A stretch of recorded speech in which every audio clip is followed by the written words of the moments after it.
Subscribe करें हमारे YouTube channel साधना gold को और पाएं वीडियो सबसे पहले।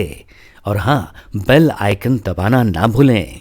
युधिष्ठिर जी महाराज का रथ कभी पृथ्वी पर नहीं चलता था, पृथ्वी से 2 अंगुल ऊपर उठा रहता था उनका रथ। जिस दिन उन्होंने महाभारत के युद्ध में यह बात कही थी, अश्वत्थामा हतो नरो कुंजरो वा, उस दिन उनका रथ नीचे आ गया था। अपने जीवन में केवल एक बार उन्होंने झूठ बोला, और वो भी प्रकारांतर से भगवान श्री कृष्ण ने उनसे बुलवा लिया, बोला नहीं।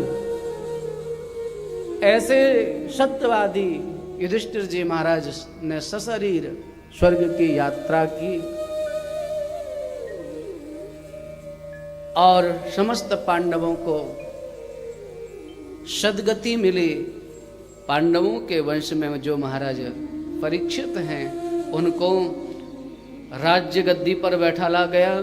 ब्राह्मणों की शिक्षा के अनुसार उनका राज्याभिषेक हुआ। प्रेम से बोलिए श्री राधे। और फिर उनसे कहा, जाओ महाराज, तुमको दिग्विजय करना है। तो दिग्विजय करने के लिए परीक्षित जी महाराज सर्वत्र गए, सब जगह दिग्विजय की। और जहां भी जाते हैं वहां पर जब सुनते हैं कि हमारे दादा इतने बड़े भगवान के भक्त थे, देखो ये तो इनका पूरा वंश ऐसा है पांडवों का जिसमें सब भगवान के भक्त हैं। वहाँ कुंती भी भगवान की भक्ता है, द्रौपदी भी भगवान की भक्ता है, उत्तरा भी भगवान की भक्ता है, और युधिष्ठिर जी महाराज भगवान के भक्त हैं। सब के सब भगवान के भक्त हैं। जब दिग्विजय के समय में समस्त राजा उन भगवान की कीर्ति का गान करते हैं, उनके विषय में बोलते हैं, तो परीक्षित के हृदय में भगवान श्री कृष्ण की भक्ति का संचार होने लगता है। उनके हृदय में भगवान का प्रेम प्रकट होने लगता है।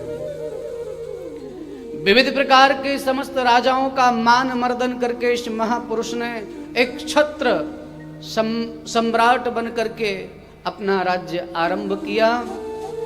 और एक दिन उन्होंने सरस्वती नदी के तट पर, प्रेम से बोलिए श्री राधे, एक घटना देखी कि एक नृप वेशधारी,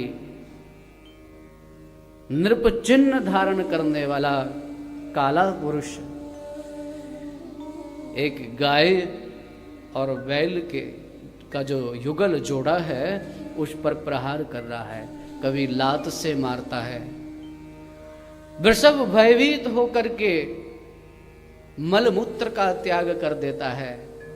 गाय की आंखों से आंसू बह रहे हैं। राजा परीक्षित ने जब यह दृश्य देखा सरस्वती नदी के तट पर, तो उनकी आंखें लाल हो गईं।